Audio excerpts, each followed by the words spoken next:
So we're gonna start. So we know Hanukkah is coming up next week. When we Tuesday, yeah, first. All right. So that's approaching. So everybody understand what Hanukkah represents, right? And what the meaning of Hanukkah, right? Right. All right. So everybody knows dedication. It's the feast of the dedication, right? It has many names, all right. But one is called a dedication. And why was it called a dedication? Why was it called a dedication? You see the hands of the brother. Why was it called a dedication? They were rededicating the temple back to the Most High. The Greeks defiled it. Right, the Greeks defiled the temple. They ransacked it, put swine, every abomination. So our brethren, the Maccabees, rededicated the temple. And when this was happening, what period in history was that called? The Hellenistic period. Right, the Hellenistic, right, the Hellenization of the Israelites. When the Greek way of culture took over the earth at that time. And when that culture took over the earth, man, like it says in the Apocrypha, it said wickedness multiplied in the earth, man. Everything changed, man.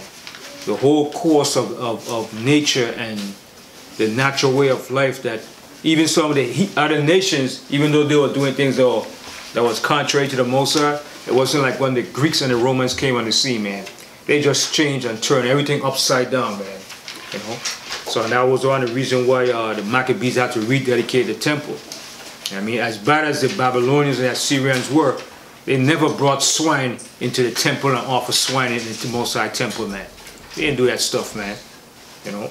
But that's the nature of the beast, you know? So we're going to read that in John, where Yahushua, you know, he observed that and he recognized that day. You know? It wasn't one of the original high holy days that the Most High gave us, but Yahushua acknowledged it because of what our brothers did in honor of the Most High to rededicate the temple and to represent Israel. All right, so we're going to go to St. John, the 10th chapter. We're going to read that 22nd verse. St. John, chapter 10, verse 22. And it was at Jerusalem, the feast of the dedication. All right, so it's called the Feast of the Dedication. All right. All right, it's also called the Feast of Lights. All right, where you get the word Chanukah. Hanukkah. All right, Chanukah. All right, Chanukah. All right, Feast of Lights. All right, the rededication. All right, read on. And it was winter. And Yahushua walked in the temple in Solomon's porch. Right, so that feast was kept in the winter. All right, and we're in winter now because the winter solstice came in. All right, even though it's a little warm today, but we're still in winter. Because when does the winter solstice comes in? Usually around December 21st. Begins the winter. All right, so for some reason, winter is a short season, but it seems long. You know what I mean? It seems like it's longer than 3 months, man. All right, so winter goes from December all the way to like what? Maybe early March, middle March. You know, so all the season has basically 3 months. You know, summer, spring, fall, winter basically have 3 months each. All right, because of the 12 months, which is based on the 12 tribes. All right, so Yahushua kept this feast in the winter season, so he was acknowledging the Feast of Dedication. All right, so let's go over here to the book of Maccabees. All right, and as we could see what was taking place during that time, why Judas Maccabees and his son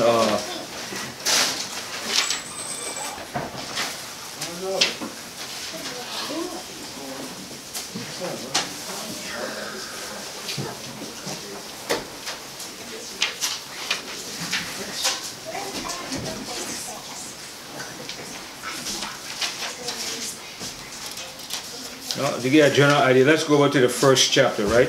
The first chapter, and we're going to start from there. And we're going to read probably down to First or second? the first chapter of Maccabees. First Maccabees, the first chapter, and the first verse. And we're going to read down to about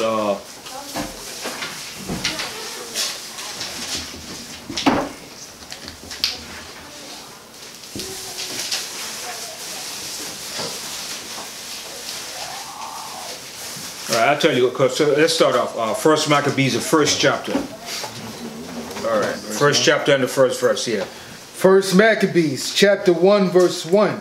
And it happened, after that Alexander, son of Philip, the Macedonian, who came out of the land of Chittim, and smitten Darius, king of the Persians and Medes. Right, so he took over when he defeated the Persian and the Medes empire. So he took down the Persians. All right, and that was the last dark nations to rule when the Greeks took over. All right, even though they went down to Egypt, they conquered Egypt, took down other nations, but their main fight at this particular time was against the Persian and the Medes. And the Persian and the Medes were not white people; they were a dark nation of people. All right, they were not white. All right, read on. That he reigned in his stead, the first over Greece. And he was the first over Greece to rule. So he established that kingdom, Alexander. All right, read on. And made many wars, and won many strongholds, and slew the kings of the earth. And that's what he did. He slew a lot of kings of the earth. All right, with all the other dark nations, even of his own people. He took them down too. All right, read on. And went through to the ends of the earth, and took spoils of many nations. Insomuch that the earth was quiet before him. Right, so when he said the earth was quiet before him, what does that mean? When he said the earth was quiet before him? You know, nobody rose up against him. Nobody rose up and said, damn thing, boy. Everybody, fear came over the nations, man. Because you got to remember, when nations roll up with their military and their might, and they defeat a great nation before, and then you see that, and you're like, what? How does this nation defeat this other nation? And they took it in succession, defeating nations. After a while, it's going to put fear into all the other kingdoms in the earth. And they were like, nah, we may as well chill, man. It's just like Esau, when he took over this earth, and he conquered Gad, and he took Gad down, and slew everybody, and took over the earth. And when he dropped the atomic bomb in Japan, everybody like, whoa, everybody backed up. Because you're showing your power, you're showing your might. So that's what the Greeks did. The whole earth be quiet. They said, nah, we don't want no beef. All right? Read on. Whereupon he was exalted, and his heart was lifted up. Verse 4. And he gathered a mighty strong host, and ruled over countries. And that's what you do. You use your military. You flex your muscle, man. You show your word. Like, listen, I got a military, man. And one thing with the Greeks too, right? Even though the majority of them were of their own people, they also took men from other nations to fight in their military, just like the Romans did. All right, they'll take people from other nations to fight in their military, and that wasn't a problem. Just like in America, you could fight in America military, and you don't have to be a citizen. You could come over here overnight and say, "I want to join the military," and they will take you. All right, they join the military, and then they'll use you as mercenaries to fight in the military to take down nations. And then sometime with that, you earn a status where you become a citizen in the Roman army, and you get entitled to the privilege of the Romans that the Romans have. All right, because remember when Paul told, he said he was freeborn. Paul didn't have to go through those criteria during the time of the Roman Empire. So they have to join the military to get that status. All right, read on. First Maccabees chapter 1 verse 4. And he gathered a mighty strong host, and ruled over countries, and nations, and kings, who became tributaries unto him. And what does tributary mean? Tax. They tax you. You're under them. Heavy tribute, man. And that's what happened to us there. We're on the tributary, man. You can't get around it. So they tax you. You got to pay taxes to them. All right? Read on. At verse 5. And after these things he fell sick, and perceived that he should die. Wherefore he called his servants, such as were humble, such as were honorable, and had been brought up with him from his youth, and parted his kingdom among them, while he was yet alive. So while he knew he was going to die, so he said, you know, his time of ruling is over. So what he did, he got his homeboys that ruled with him, that was faithful, and he parted his kingdom and shared up with his boys. So now, from this point, the Greeks set up their kingdom, and what they did, they left their offspring and their rulership in every country in the face of the earth. Down in Egypt, in Syria, down in is Jerusalem. Everywhere that they conquered, they left their offspring and seed in those lands. So when you look at Syria today, you look at Assad and all these guys, like, how come you got these white guys ruling down there? Because the Greeks left their offspring and they still left their seed to rule in that area. All right? Even some of the Arab countries, you see some of the white eyes, blue eyes and stuff, are not real Arabs. Those are descendants from the Greeks and those Ottoman Turkish babies that was left over. So they left their seed in all those different areas. All right? So that's what the Greeks did. Even when they went down to Egypt, they took over Egypt, all right, and set up themselves in the thrones of Egypt to rule as pharaohs. Cleopatra, she wasn't a real Egyptian. Maybe her mother was, but her father was a Greek. All right, and they served that dynasty, the Ptolemaic dynasty. All right, and even with that, they had about maybe 13 different Ptolemies that came up from that dynasty in Egypt. All right, so they took over the Egyptians and took over their rulership in Egypt. All right, so that was the end of Egypt ruling, which, you know, Egypt ruled for a long time. When the Greeks went down there, they took it over, all right, set up their own different writings on the wall and stuff like that, changed a lot of stuff in Egypt too. And they learned a lot from the Egyptians. They took a lot of science, literature, philosophy. They took it from the Egyptians too. All right, read on. Verse 7. So Alexander reigned 12 years and then died. See that? He reigned for 12 years. Imagine that, 12 years. In 12 years, he took over the known earth at that time. All right? In 12 years. That's fast. That's quick. All right? Read on. And his servants bear rule, every one in his place. And after his... Hold up right there. And when he said, that's why when you go back to Daniel, right? Go back to Daniel real quick. I want to show you something. In Daniel, where he says he had a leopard. Because what's the characteristics of a leopard? It's swift. A leopard is swift. All right, go to Daniel, the 8th chapter.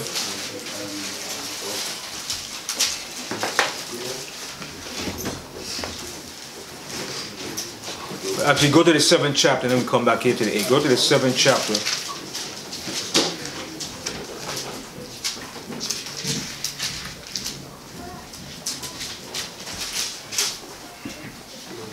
And start from the 5th verse.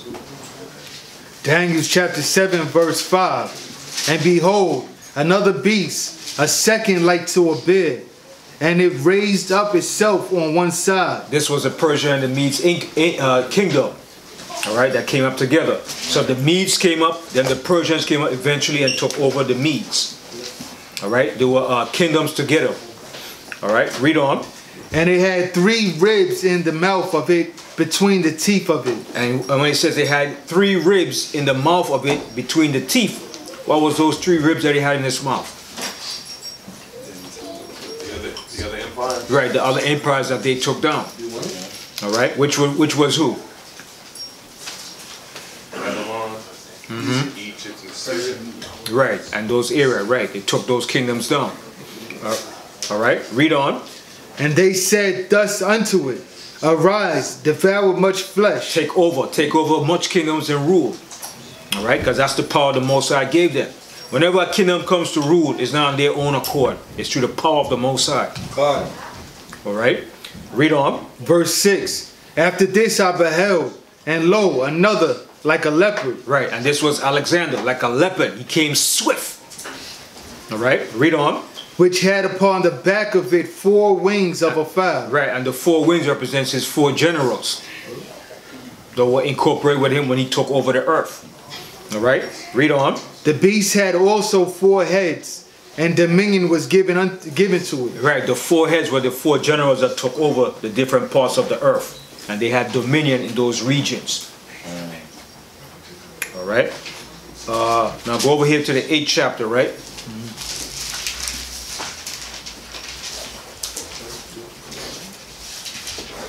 And start from the 3rd verse.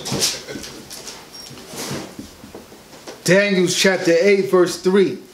Then I lifted up mine eyes and saw and beheld, there stood before the river a ram which had 2 horns. And the 2 horns were high, but one was higher than the other, and the higher came up last. This was the Persia and the Medes. The Medes came up, then eventually the Persians came over and took over and ruled the entire kingdom. And the Medes were in the kingdom with the Persians. Alright? That's why Darius was a Mede. When you read in the 5th chapter, Daniel said Darius the Mede, because they were ruling until eventually when the Persians came in and just took everything over. And the Medes incorporated the kingdom with the Persians. Alright? Read on. Verse 4.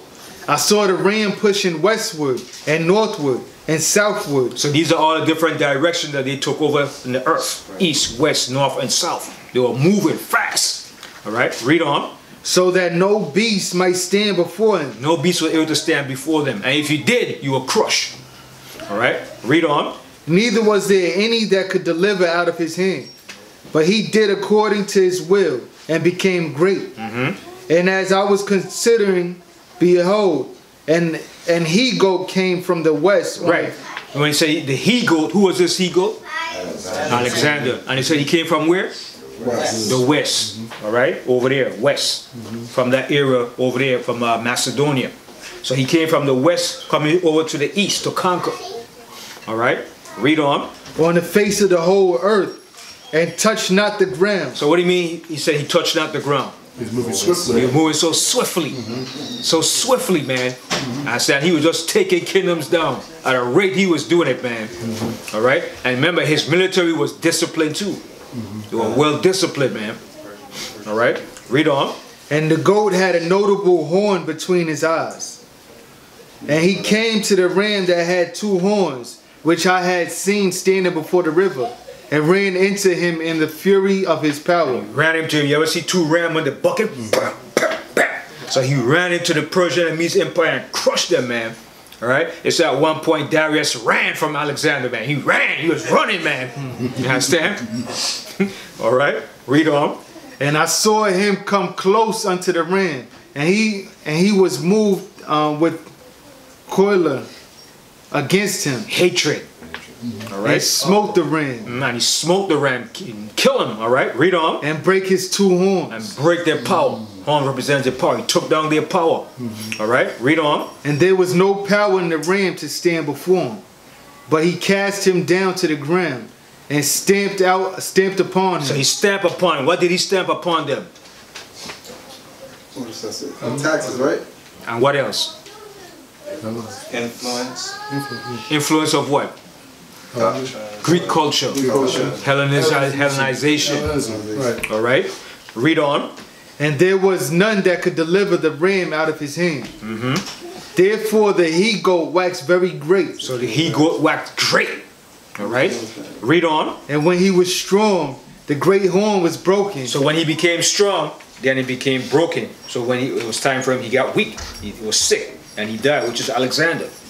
Alright? Read on. And for it came up 4 notable ones toward the 4 winds of heaven. Like it says here in Maccabees, when he died, he parted his kingdom with his 4 generals. Alright? And that's what you do. You homeboys came with you, fought with you in battle, won many battles. Of course you part your kingdom. You ain't gonna leave your boys out there alone. If me and you go out to battle, we won wars, everything. And I'm sick and I'm dying now. Yeah, I'm gonna share my kingdom with my boys because we took it down. You helped fight for the prize. And that's what it's about. The glory, the victory, man. Alright? That's what nations do. When you take kingdoms down, you take the spoil, that's the glory, man. And you're like, yeah, you rejoice in that, man. Alright? Read on. Verse 9. And out of one of them came forth a little horn, which waxed exceeding great, toward the south, and toward the east, and toward the pleasant land. And who was this? Who was this one? Who was this guy? Who was this fellow? He was a notorious dude. After Alexander. He was one of his generals.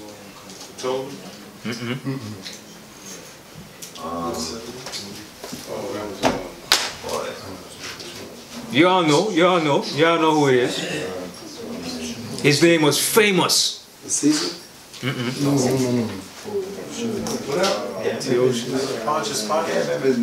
Y'all know who it is. When I said y'all like, damn, why I know it. Oh, Hitler. No. No.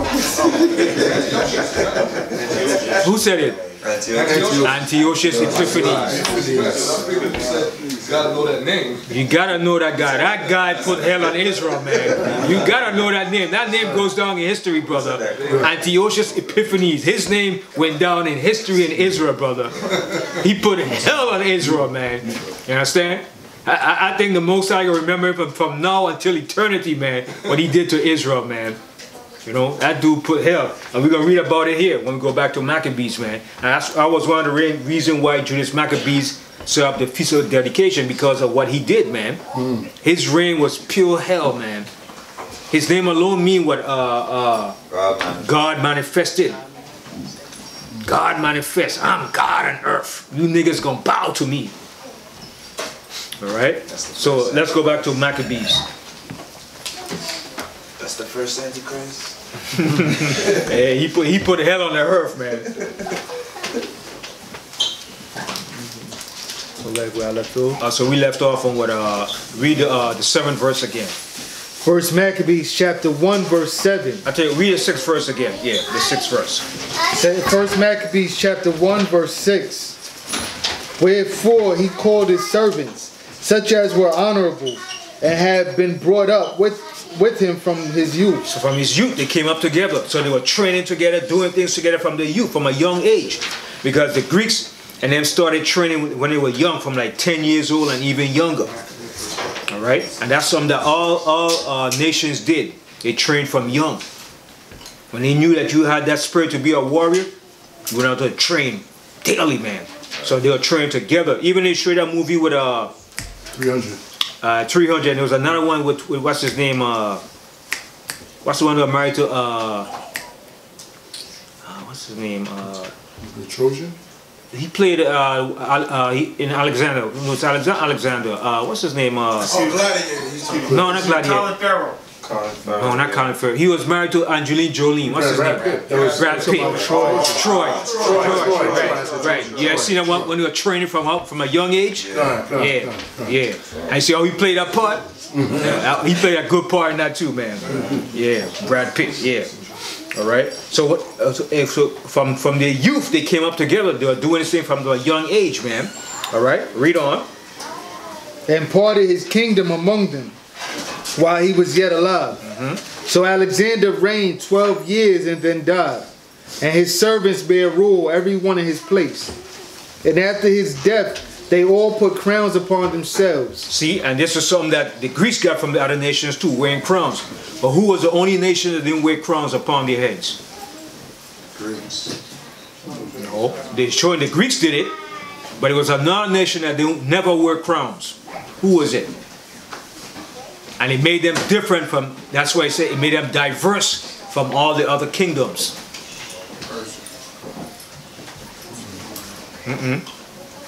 Banyamyan went up quick, boy. Wow. Never wear crowns. You didn't wear crowns. I taught this already before. Y'all missed it. I thought it was the Romans. Yeah, the Romans. Yeah, the Romans didn't wear crowns. What did they wear? The leaf. Right. Yeah, the leaf stuff. Yeah, they didn't wear crowns.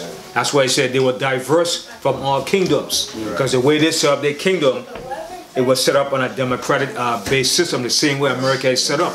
And they did different from all the other kingdoms that ruled before. They set up what you call like a so-called president, a Caesar. Then he had cabinet members to rule.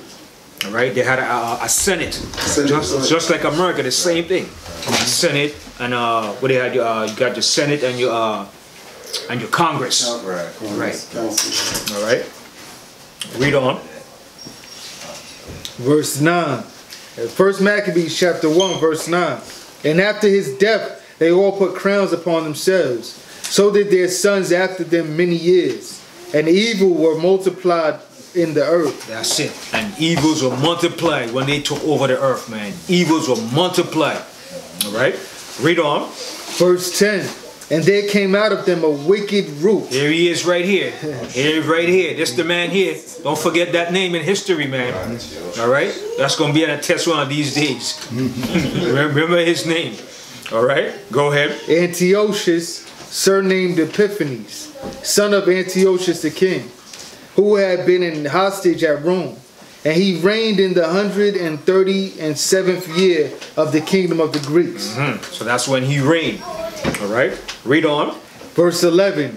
In those days went there out of Israel wicked men. Wicked men in Israel, man. All right? Read on. Who persuaded many, saying, let us go and make a covenant with the heathen that are around about us. Yo, let's go join up with the heathens and make a covenant, man. Let's forget this Israelite heritage, man. Let's join up with the heathens. We're Greeks now. We're Greeks now. We can do what we want to do. Freedom. All right. Read on. For since we departed from them, we have had much sorrow. So this device pleased them well. Then certain of the people were so forward herein that they went to the king. So they got so bold now. They went to the king with this now. All right. Read on. Who gave them license to do after the ordinances of the heathen. See that? And he gave them the license and the permission to do after the things that the heathens did. So you know, once the king gives you that decree, and nobody can say nothing or stop it.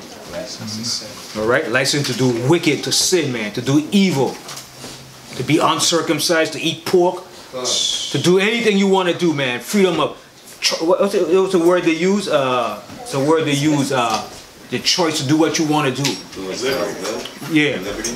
Do as thou will. That type of mentality. All right? Read on. Verse 14. Whereupon they built a place of exercise at Jerusalem, according to the customs of the heathen. And what was that called? Gymnasium. A gymnasium. All right? And the naked spa. All right? Butt naked and there are men working out. Fire for that. You understand? Fire. So this is the custom of the heathens, man. All right? You're working out. And man looking at you. Yes, yes, go, go. You know? All right, read on. Verse 15. And made themselves uncircumcised and forsook the holy covenant. So when they say they make themselves uncircumcised, what does that mean? They departed from the law. Departed from the laws. Right. And also too, some actually physically made themselves uncircumcised, stopped getting circumcised. Right. Because the Greeks didn't circumcise themselves. Right.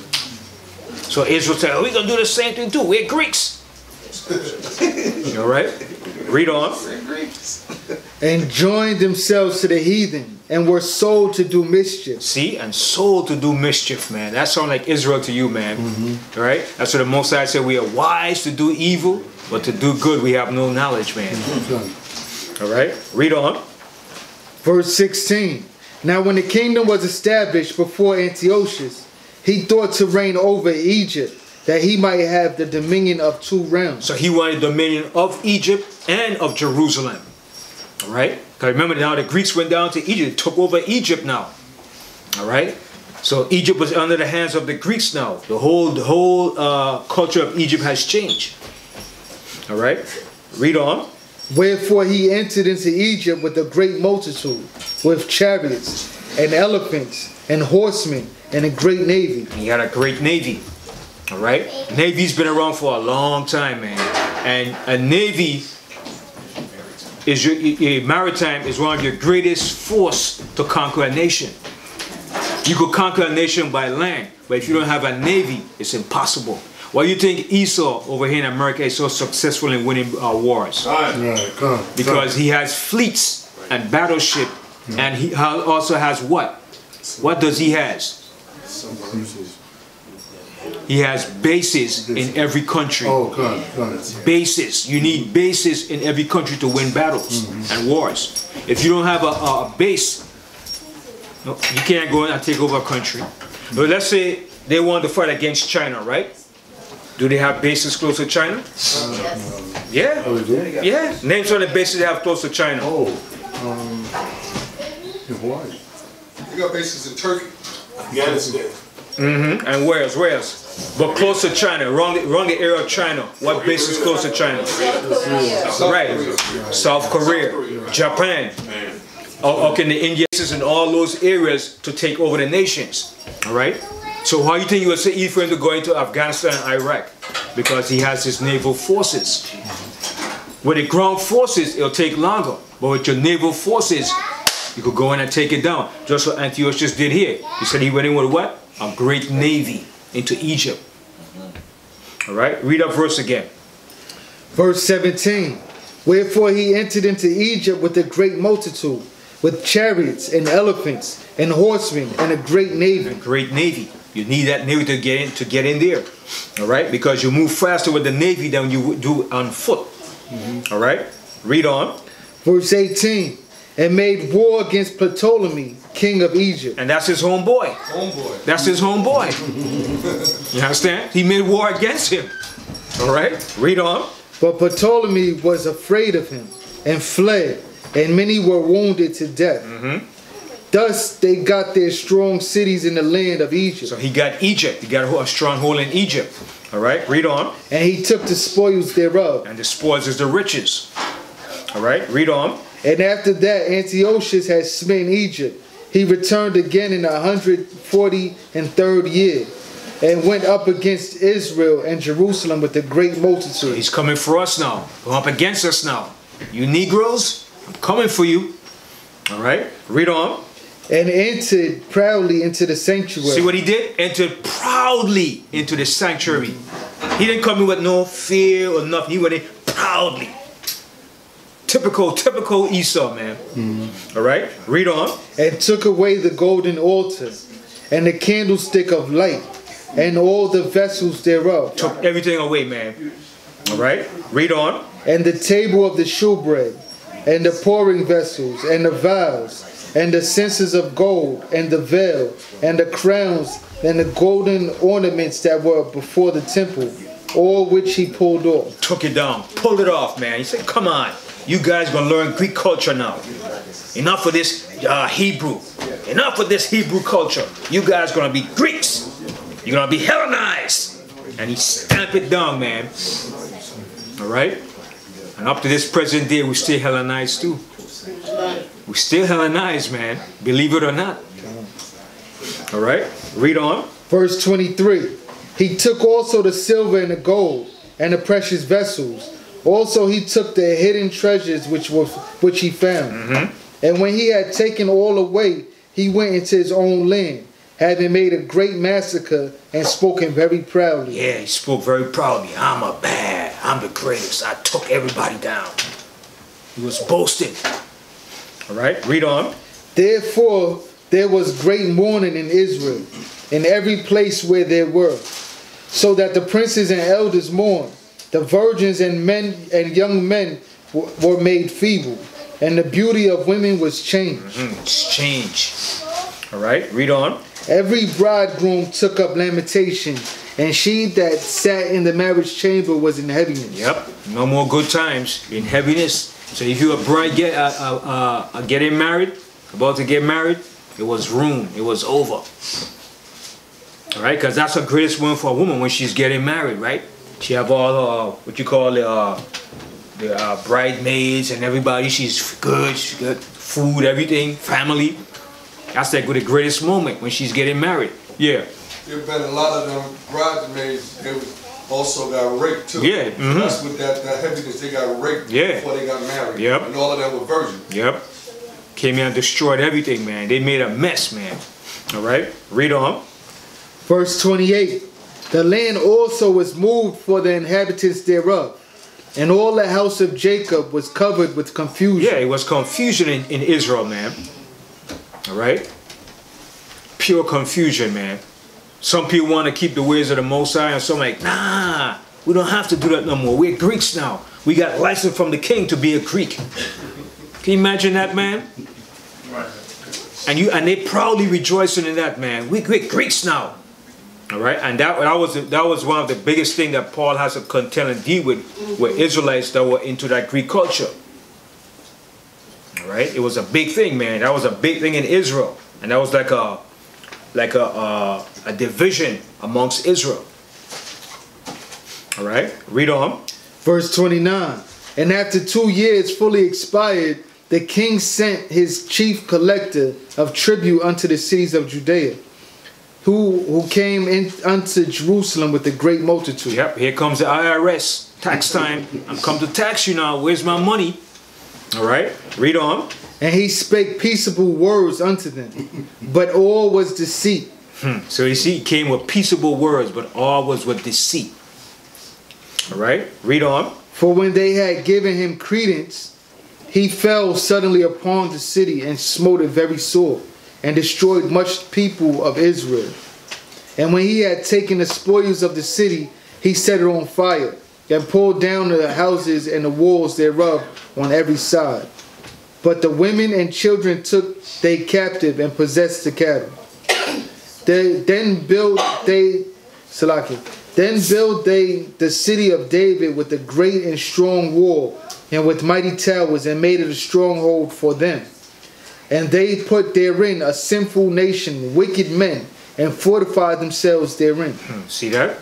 All right, read on. They stored it also with armor and victuals. And when they had gathered together the spoils of Jerusalem, they laid them up there. And so they became a sore snare.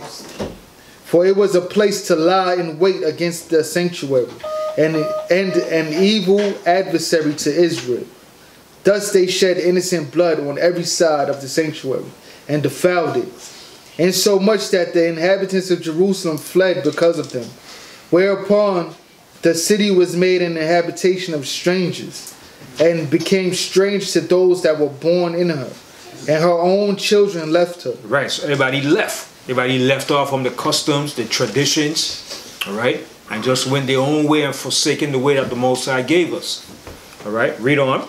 Her sanctuary was laid waste like a wilderness. So grass started growing up in the sanctuary. It looked like a damn jungle.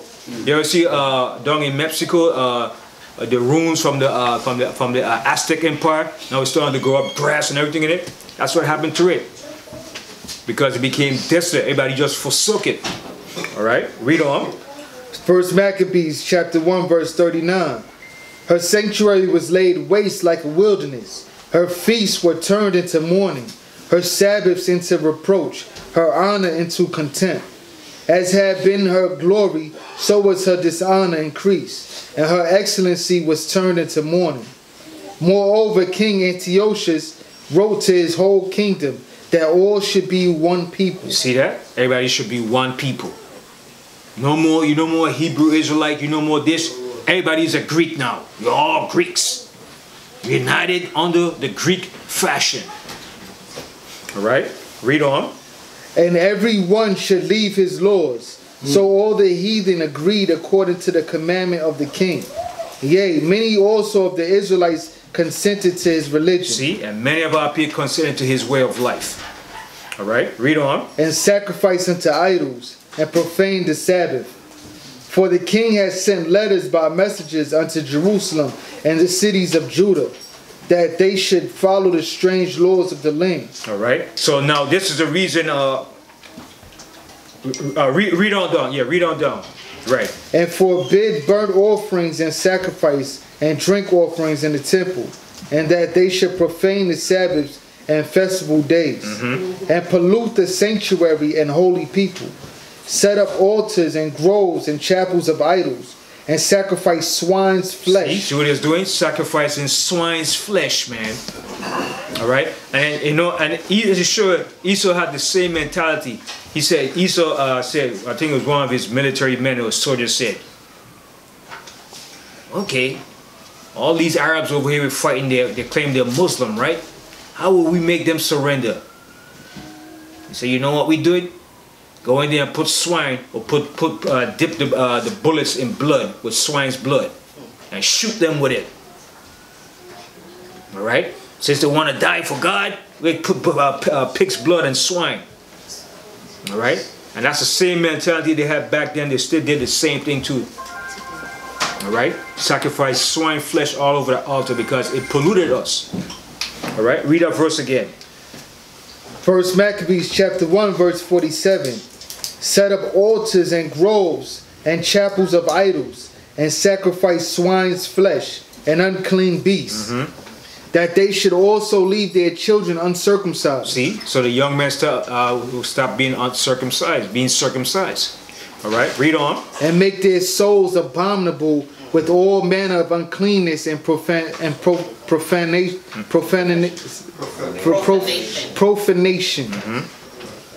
To the end they might forget the law and change all the ordinances. All right. So this is the reason now why we see why Hanukkah, the Feast of Lights, came in. Why it came into place. All right. It came in and substitute as something to rededicate the temple back to the Most High, because Israel went way off to the left-hand side, and the Most High wasn't pleased with that. Then you had a few Israelites that still had honor and integrity in the Most High's culture and way of life. They said, no, we can't allow this to go down, man. And that's why the Most High said he always reserve a remnant.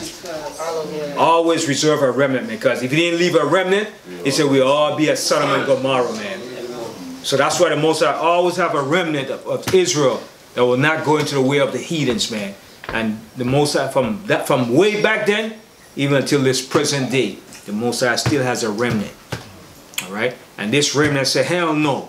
We're not going to make the Most High look, put the Most High to shame by doing what these people do because they're ruling. He said, no, we're going to uphold our culture and our custom. And they fought, man, to keep this thing alive. And that's why the Most High and Yahushua honored what they did, because it was of great integrity what they did, man, to reinstate our culture and our laws and our heritage. You understand? And that's the great fight as a people, for us to reinstate what the Most High gave us. All right? So let's go over here now to First Maccabees.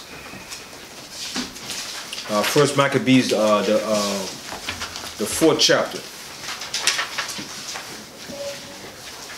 36. All right, and we're going to start here from 36. Yeah, start from 36, yeah. First Maccabees, the 5th chapter and the 36th verse. First Maccabees chapter 4, verse 36. Then said Judas and his brethren, behold, our enemies are discomfited. Let us go up to cleanse and dedicate the sanctuary. So what he said? So let us go up and cleanse and dedicate the sanctuary, because they had enough of that, man. All right? Read on. Verse 37. Upon this all the hosts assembled themselves together and went up unto Mount Zion. And when they saw the sanctuary desolate, and the altar profaned, and the gates burned up, and shrubs growing in the courts. Right, shrubs, grass, trees growing up in the court, man. That was like hurtful, man, to see that. From what Solomon left, the glory of Solomon, to now what they saw. Nah, that was disgraceful, man. All right, read on. As in a forest or in one of the mountains, yea, and the priests' chambers pulled down. They rent their clothes and made great lamentation, and cast ashes upon their heads, and fell down flat to the ground upon their faces, and blew an alarm with the trumpets, and cried toward heaven. They cried toward heaven, man, when they saw that, man. All right, read on. Then Judas appointed certain men to fight against those that were in the fortress, until he had cleansed the sanctuary. So he chose priests of blameless conversation, such as had pleasure in the Lord. See what he chose? He chose priests of blameless conversation, such as had pleasure in the law. They took a delight and passion in the Most High law. All right, read on. Who cleansed the sanctuary and bare out the defiled stones unto an unclean place. And when, as they consulted what to do with the altar of burnt offerings, which was profaned, they thought it best to pull it down. Pull it down. It's all desecrated, man. Pull it down. Get rid of it. Put something up new, man. All right, read on. Lest it should be a reproach to them, because the heathen had defiled it. Wherefore they pulled it down, and laid up the stones in the mountain of the temple in a convenient place, until they should come a prophet to shew what should be done with them.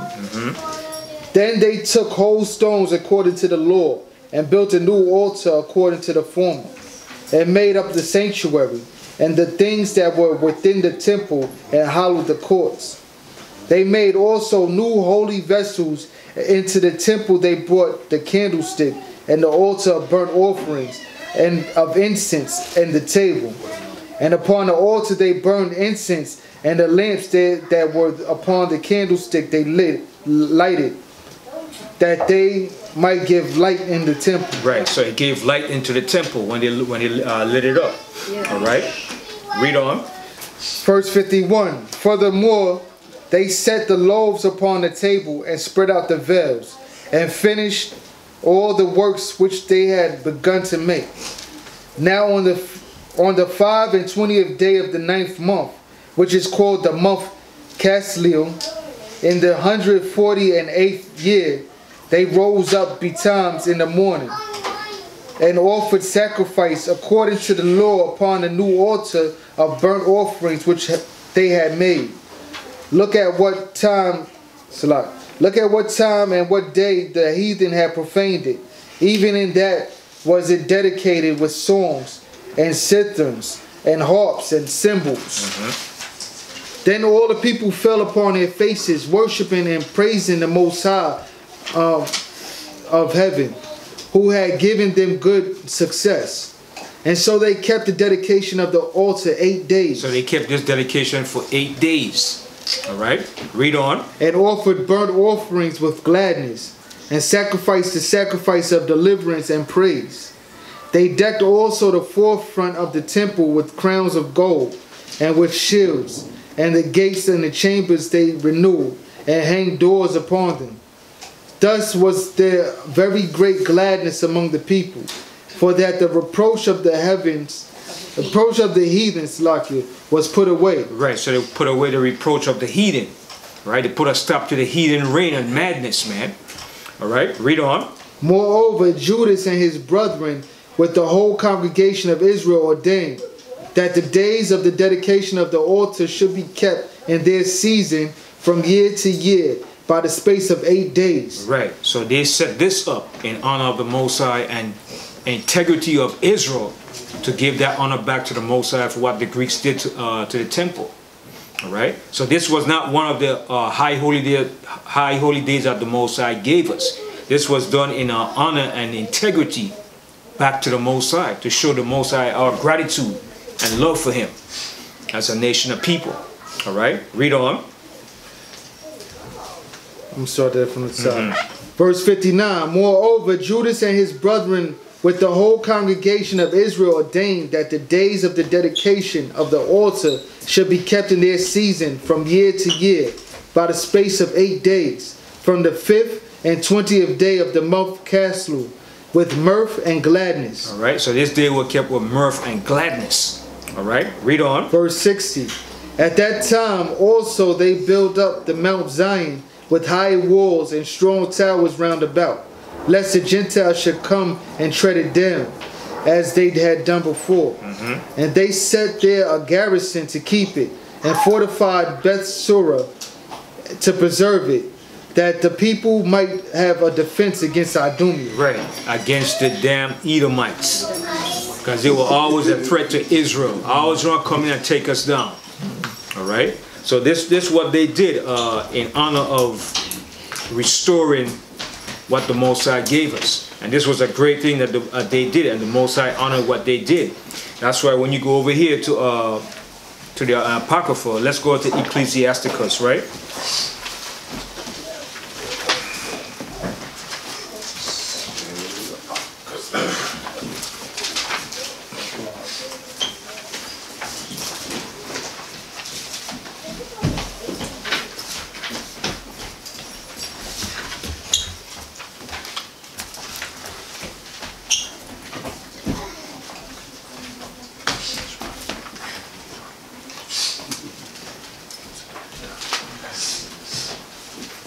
Let's go to the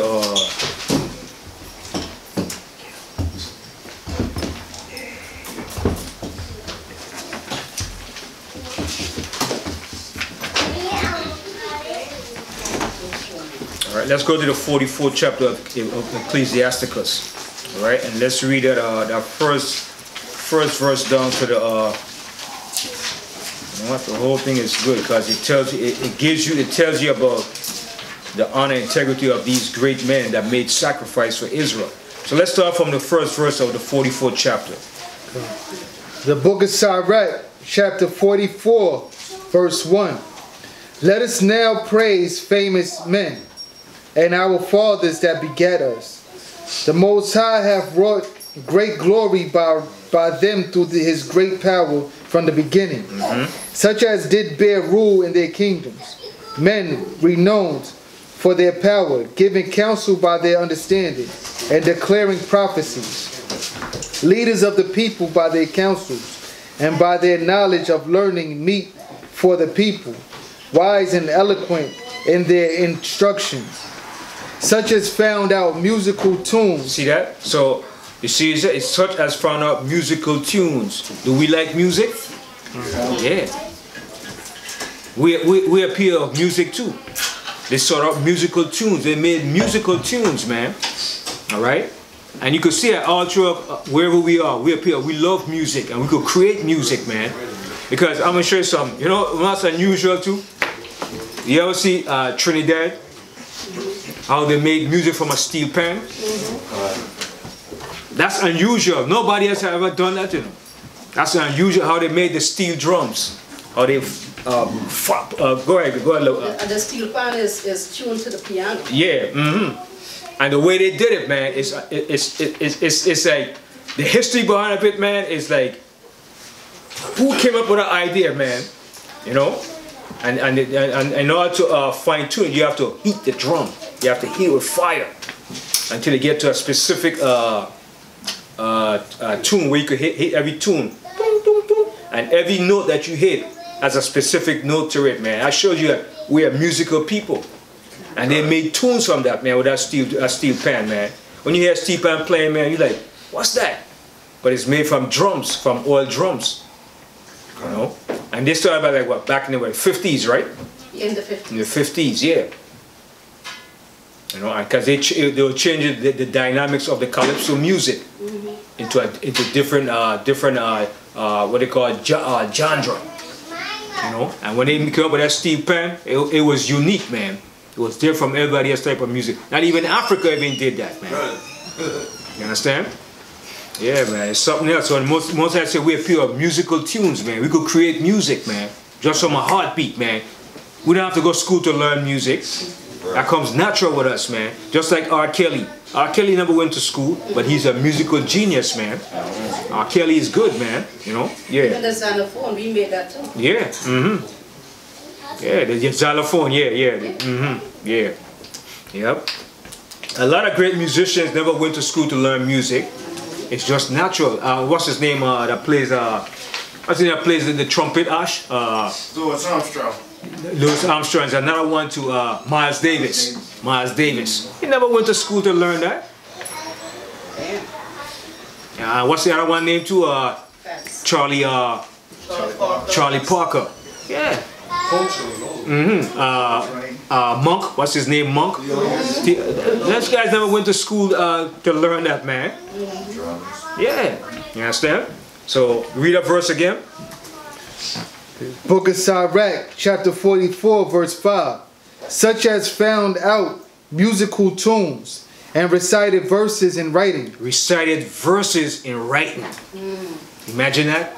They made verses in writing and can recite it. Alright? Can you imagine some of the scribes wrote some of the scriptures from memory? Baruch, when he was with Jeremiah, when Jeremiah speaks, he would just write. And so I can recite and write the whole book from memory. Can you imagine that? Alright, read on. Verse 6. Rich men furnished with ability, living peaceably in their habitations. All these were honored in their generations, and were the glory of their times. There be of them that have left a name behind them. See, and they left a name behind, just like Judas Maccabees and his sons. They left a name behind for what they did. All right, read on. That their praises might be reported. And some there be, which have no memorial, who are perished as though they had never been, and are become as though they had never been born, and their children after them. But these were merciful men, whose righteousness hath not been forgotten. Right, and the Most High is not going to forget your righteousness that you have established. All right, read on. With their seed shall continually remain a good inheritance, and their children are within a covenant. See that? And the children are within that covenant. So the good things that you do, the Most High remember that, and that will be as a memorial for you and your generations. All right, read on. Their seed standeth fast, and their children for their sakes. Their seed shall remain forever, and their glory shall not be blotted out. Right, and one thing you don't want your name to be blotted out. And that's what David said. Remember David said, he said, blot me not, blot me, don't blot me out. All right, hold that real quick. Remember in the Psalms, David spoke about that? 51. Psalms 51. Yeah, you don't want the Most High to blot you up from his remembrance, man.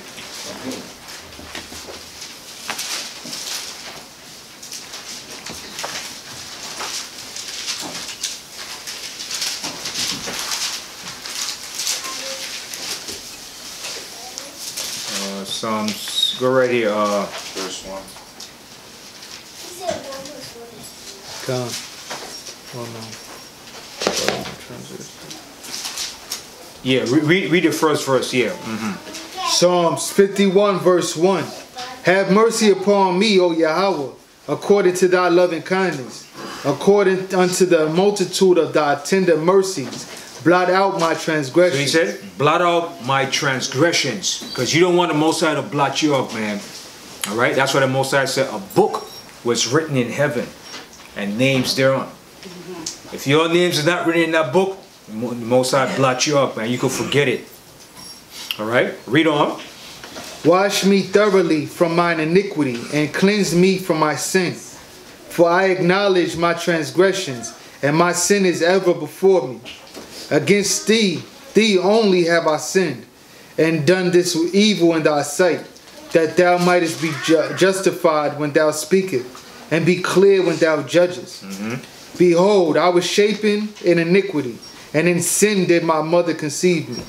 Behold, thou desirest truth in the inward parts, and in the hidden part thou shalt make me to know wisdom. Purge me with hyssop, and I shall be clean. Wash me, and I shall be whiter than snow. So what do you mean he says he shall be whiter than snow? I mean he's going to turn white? He's going to turn looking like, what's his name? That bleaches skin? So, What do you mean by that? I shall be whiter than snow. He's going to be sinless, pure. He's going to be pure. All right? Read on. verse 8. Make me to hear joy and gladness, that the bones which thou hast broken may rejoice. Hide thy face from my sins, and blot out all mine iniquities. See, and blot out all his iniquities, man. And that's what we want the Most High to do, to blot out our iniquities, man. Because you don't want your iniquities to outweigh your righteousness, man. All right? If your iniquities outweigh your righteousness, the Most High is looking at that scale like, that scale is tipping too far to the left. All right? Read on. Create in me a clean heart, O Yahweh, and renew a right spirit within me. And that's what we all want. Renew a right spirit within you, man. All right? Read on. Cast me not away from thy presence, and take not the Holy Spirit from me. See? And you never want to lose the Holy Spirit of the Most High. You want to retain that until you die. As long as you live, man. All right? Read on. Verse 12. Restore unto me the joy of thy salvation, and uphold me with thy free spirit. All right, now go back over here to Ecclesiasticus in the Apocrypha.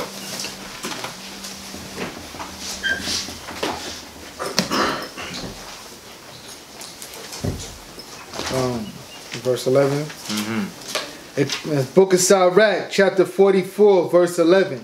With their seed shall continually remain a good inheritance, and their children are within the covenant. Their seed standeth fast, and their children for their sakes. Their seed shall remain forever, and their glory shall not be blotted out. Right. Their bodies are buried in peace, but their name liveth forevermore. See that? They're buried, but their name liveth forevermore. Who's like that today? Even though they're buried, you know what I mean? Yeah. Princess Diana. Yeah, her name too. Yeah, her name lives on, boy. All right. So that's the same way with us. The Most High said, once they die in peace, their name's gonna live on forever, and that's what you want, because your name goes a long way, man. All right. Read on. Verse 15. The people will tell of their wisdom, and the congregation will shew forth their praise. Enoch pleased the Most High, and was translated. See that? Enoch pleased the Most High, and he was taken up. He was translated, man. All right. Read on. Being an example of repentance to all generations. See that? So he's telling about these people that had a good reputation with the Most High. And what it says? And he said, be an example of repentance to all generations. He was an example. All right, read on. Noah was found perfect and righteous. In the time of wrath, he was taken in exchange for the world. Therefore was he left as a remnant unto the earth when the flood came. So you see that? You see? Read on. An everlasting covenant was made with him, that all flesh should perish no more by the flood. Right. So whenever anybody see the rainbow or the flood, whose name comes in remembrance? Noah. Noah. His name will live on forever too. All right, because he made an everlasting covenant with the Most High. The Most High said, Noah, as long as I live and you live and your generations, there will never be a flood in the earth as long as you see that rainbow. And that's the Most High promise. There will never be another flood in the earth again. But this time it's going to be what? Fire. Fire. Lava. Most High's going to bring it, man. All right? Read on. Verse 19.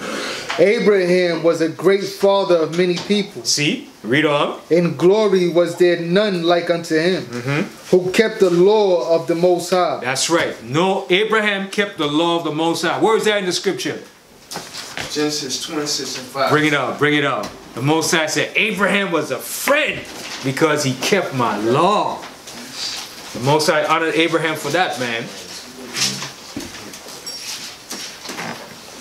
This is the book of Genesis, chapter 26 and 5. It said, because that Abraham obeyed my voice and kept my charge, my commandment, and my statutes, and my law. Right. So the Most High loved Abraham for that, man. So Abraham kept the Most High law. Well, there wasn't no law back then. There wasn't no law. The law came with Moses. No. The law was back then. It was back then. But what was it called back then? What was the name it was called for the law? That the way it was passed down. Word of mouth, which is what? Oral tradition. It was passed on from sons to sons to sons. Then when Moses came on the scene, the Most High said, you know what? No more. Inch stones. Here you go. Ain't no excuse now. All right. So with Moses, that's the difference. The Most High gave it on stones and he had it written down. All right. Yeah. Yeah, man. Remember, he gave it to Adam too. Yeah, Adam had it. Adam had it. Yeah, and it was passed on down. Where do you think Abraham got it from? From his fathers. Right. It was passed on down for generations and generations. And remember, that was based on what? Memory. Memory. Memory. All right? Your memory had to be good back then. All right? Because that's how they taught their sons and their daughters, through memory. Over and over. It was repetitious. All right? Read on. Book of Sirach, chapter 44, verse 20. Who kept the law of the Most High and was in covenant with him. He established the covenant in his flesh. And when he was proved, he was found faithful. Right, and the Most High said, Abraham, my friend. The Most High called Abraham his friend. All right, read on. Verse 21. Therefore he assured him by an oath that he would bless the nations in his seed, and that he would multiply him as the dust of the earth, and exalt his seed as the stars. and caused them to inherit from sea to sea, and from the river unto the uttermost part of the land. And who was that blessing? Who that blessing went to? Israel. Right. And he told him, he said, your seed is going to inherit that area from the river Egypt all the way up to the Euphrates River, man. So the Most High gave him all the landmass, the area that we was going to encompass. And he said, this land was going to be given to your seed as an inheritance. All right. Read on. Verse 22. With Isaac did he establish likewise for Abraham his father's sake the blessings of all men and the covenant, and made it rest upon the head of Jacob. He acknowledged him in his blessing, and gave him a heritage, and divided his portions among the 12 tribes that he part them. All right. Read on. Book of Sirach 45 verse 1. And he brought out of him a merciful man, which found favor in the sight of all flesh, even Moses, beloved of the Most High and men, whose memorial is blessed. Right. And Moses was loved too. Everybody loved Moses too. He was well loved too. All right. And his name goes down as a memorial in Israel, man. All right. All throughout history, you recall Moses. All right. When it comes down, they say it's Moses' law, but it's not Moses' law. Everybody calls it Moses, the law of Moses. All right. Okay. Read on. Verse 2. He made him like to the glorious saints, and magnified him, so that his enemies stood in fear of him. By his words he caused the wonders to cease, and he made him glorious in the sight of kings, and gave him a commandment for his people, and showed him part of his glory. He sanctified him in his faithfulness and meekness, and chose him out of all men. He made him to hear his voice, and brought him into the dark cloud, and gave him commandments before his face, even the law of life and knowledge, that he might teach Jacob his covenants, and Israel his judgments. He exalted Aaron, an holy man like unto him, even his brother, of the tribe of Levi. An everlasting covenant he made with him, and gave him the priesthood among the people. He gave him a priesthood among the people. He beautified him with comely ornaments, and clothed him with the robe of glory. A glorious garment. All right. Aaron's garment was a glorious garment. All right. Read on. Verse 8. He put upon him perfect glory, and strengthened him with rich garments, with breeches, with the long robe and the ephod. And he compassed him with pomegranates, and with many golden bells around about, that as he went there might be a sound, and a noise made that might be heard in the temple, for a memorial to the children of his people. So you know what those bells were made on his garments for, right? Whenever he went into the temple, the bells will ring to acknowledge that the Most High know he's coming into the temple. All right? And that's what the Most High told him, put those bells in your garment, man. So his garment was decked, man. Decked out, a royal garment, man. And when Alexander came into Jerusalem and he saw the priests in their garments, man, the man nearly passed out, man. When he saw the majesty of how the priest was decked, man, he bowed before them, man. And then the Canaanites of our nation said, why are you bowing before these Israelites? He bowed before the high priest when he came in Jerusalem, when he saw the majesty of them, man. Couldn't believe it, man. Right? The Most High made us a majestic people, man. All right? We were glorious in the height. All right? But when we fell, whoever believed that we're the people of the Most High? Whoever believed it, man. But that's what the prophecy says. Nobody will believe we're the people of the Most High from the state that we were once on. All right? But it's coming back. It's going to come back to us. All right? Read on. Verse 10. Within a holy garment, with gold and blue silk. See, check that out. See? The Most High is describing it, man. Read again.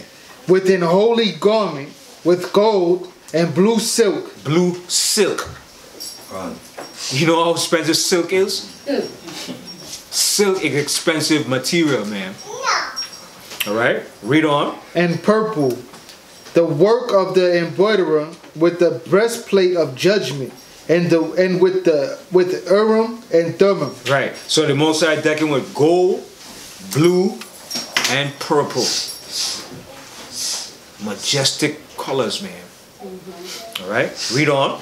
With twisted scarlet, the work of the cunning workman. This was all handmade, custom made.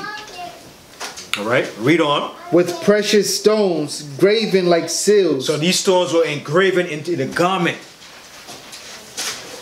Check that out. Stones like rubies, diamonds. These stones were engraven in the garment. I was just looking at the Marsha Yashala, right behind you. They have the colors you just mentioned in the scripture. All right. Read on. Read 11 again. Verse 11. With twisted scarlet, the work of the cunning workman, with precious stones graven like seals, and set in gold, the work of the jeweler. So you have to be a jeweler. You have to be a master jeweler how to make that. All right, and put it in the clothes, engrave it in the clothes, man. All right, read on. With the writing engraved for a memorial, after the number of the tribes of Israel. Right, and all them had the 12 stones were on his garment, engraved. I had the name of the children of Israel. So that's a lot of work. That was some fancy work, man. Whoever was doing that work, man. All right, read on. Verse 12. He set a crown of gold upon the mitre. See that? A crown of gold upon his mitre. So upon his mitre there was a crown of gold. All right, read on. Wherein was engraved the holiness, the ornament of honor, a costly work, the desires of the eyes, goodly and beautiful. So what it says?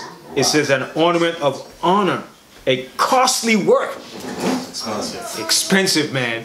You think the Queen of England had a crown? Nah, she ain't had nothing compared to what the high priest had, man. You understand? So that's why Alexander thought he was the king, because he saw the crown. He saw the crown, and that's why he bowed before them when he saw that majesty. Because remember, colors has an effect on your eyes and everything you do. Colors carry a vibration too. Right. So when he saw that majestic color and the way they was decked, they all standing there, man. When he saw you, like, oh shucks, you've never seen that before, and he bowed before them, man. That's majesty, man, power. All right, read on. Verse 13. Before him there were none such, neither did ever any stranger put them on. No stranger couldn't put that on. Any stranger put it on, he was put to death. You don't touch what belongs to the Most High. All right, read on. But only his children and his children's children perpetually. Right, so only Aaron's sons could have wear this and put this on. Any heathen put it on, you put him to death on the spot. On the spot. All right, read on. Verse 14. Their sacrifices shall be wholly consumed every day twice continually. So you see the job that the priest had? It was a hell of a job, man. They were busy. All right, read on. Moses consecrated him and anointed him with holy oil. This was appointed unto him by an everlasting covenant, and to his seed, so long as the heaven should remain, that they should minister unto him, and execute the office of the priesthood, and bless the people in his name. And that was the job of the priest, to bless the people in the name of the Most High. That was a continual office. All right, read on. He chose him out of all men living to offer sacrifices to the Most High, incense and a sweet savor for a memorial, to make reconciliation for his people. He gave unto him his commandments and authority in the statutes of judgment, that he should teach Jacob the testimony and inform Israel in his laws. Strangers conspired together against him and maligned.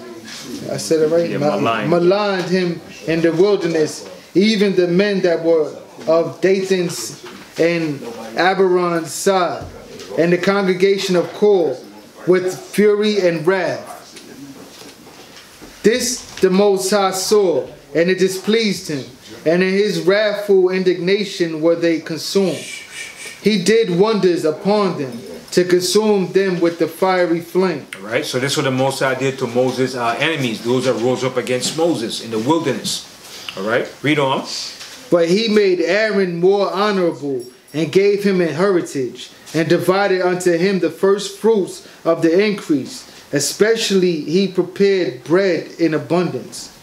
For they eat of the sacrifices of the Most High, which he gave unto him and his seed. Howbeit in the land of the people he had no inheritance, neither had he any portion among the people. For the Most High himself is the portion and is his portion and inheritance. Right, that was the priesthood, the Levites. They had no inheritance in the land of Israel. So wherever they were, that's what the Most High gave them.